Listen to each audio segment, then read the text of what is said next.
رحلة أوديسيوس كان فيه وحش مرعب اسمه سكايلا، له 6 رؤوس، وكل راس منها كانت بتلتهم واحد من رجاله.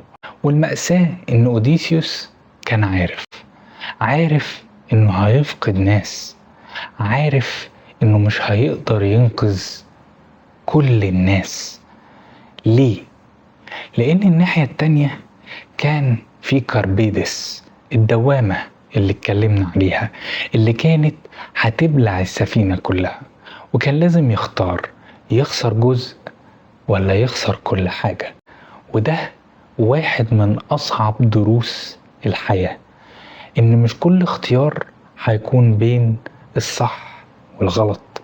أوقات الاختيار بيكون بين ألم وألم أكبر منه، وفي اللحظة دي النضج مش إنك تلاقي الحل المثالي، لأ، النضج إنك تختار الخسارة الأقل أو تختار الحاجة الأنسب ليك. ناس كتير واقفة مكانها لأنها مستنية القرار الكامل، القرار البيرفكت، العلاقة المثالية، الوظيفة المثالية، الوقت المثالي. لكن الحياة نادرا ما بتديك اختيارات كاملة أو مثالية عشان تختار.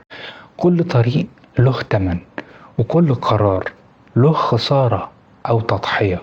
حتى عدم اتخاذ القرار إنك تفضل مكانك له تمن وله وقت، وأوقات بيكون هو أغلى تمن فيهم كلهم، إنك تفضل واقف مكانك. في علم النفس في حاجة اسمها تجنب الخسارة.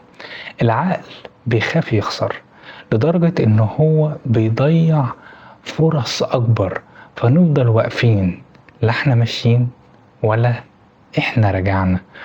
أوديسيوس فهم إن الرحلة مش هتكمل من غير تضحيات، وده درس مؤلم لكن حقيقي. لو بتحاول تحافظ على كل حاجة غالبا هتخسر كل حاجة.